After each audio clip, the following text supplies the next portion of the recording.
Hello everyone! Welcome back sa aking Solo Mom Diary. Ngayon ko pa lang ulit susubukan itong voice-over natin. So, voice-over muna tayo ngayon. Sa totoo lang, nagsistutter talaga ako kapag nagsasalita sa harap ng camera. Parang nabubuhol ang dila ko.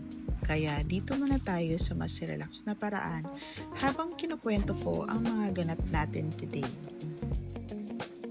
Today is a very special but bittersweet day dahil farewell party na sa school ni Yuri. In just a few days, official graduate na siya ng senior high school. Grabe, hindi ko mapigilan maging sentimental. Parang kailan lang, hinahatid ko pa siya sa school nang maliit pa siya. Pero ngayon, patapos na siya ng isang malaking chapter ng buhay niya. Dahil patapos na ang school year, malaking pagbabago ito sa routine ko.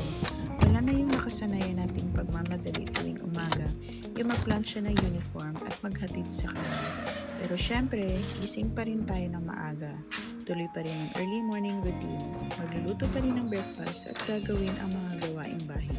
Ang kaibahan lang, medyo maluwag-luwag na ngayon. We don't need to rush things anymore. Ito na yung simula ng ating slow morning. Mas may oras na tayong huminga at namnamin ang bawat simula ng araw. Kakarating ko lang galing sa eskwelahan at tayo naman ay balik sa trabaho. To be honest, I want to be open with you guys. Things have been getting harder and harder for me lately. Medyo kumakaunti na kasi ang task ko sa work at syempre, nababawasan din ang sweldo natin. Hindi ko maiwasan na mag-alala. Magka-college na si Yuri and we all know how big of a step that is, financially and emotionally. Nahirapan din ako maghanap ng bagong client ngayon. Parang kahit anong sipag mo sa pag-apply, ang hirap makakuha ng yes. Minsan mapapatanong ka talaga, ano na ang magiging next career ko or saan tayo kukuha ng susunod na panggastos. Minsan nakaka-drain yung uncertainty, diba? Pero tuwing tinitingnan ko si Yuri, nararamdaman ko na worth it lahat ng pagod. Kahit nakaka-stress ang finances, hindi tayo pwedeng sumko.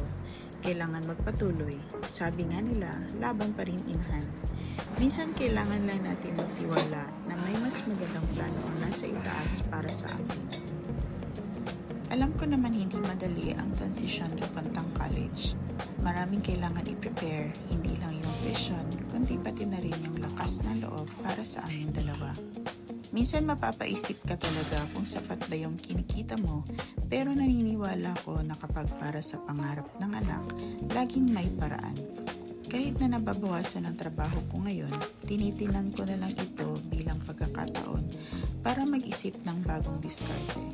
Maybe it's time to learn a new skill or look for a different path. Ang mahalaga, hindi tayo nakatigil. Habang may bukas, may pag-asa tayong makahanap ng bagong client o bagong racket na makakatulong sa amin. Sa lahat ng mga kapwa ko solo moms na dumadantin sa ganitong dry season sa career or finances, kapit lang tayo. Take this time to appreciate the small wins, tulad ng graduation ng mga anak natin. Thank you for watching this diary entry. Don't forget to like and subscribe for more of my daily life. See you sa next vlog.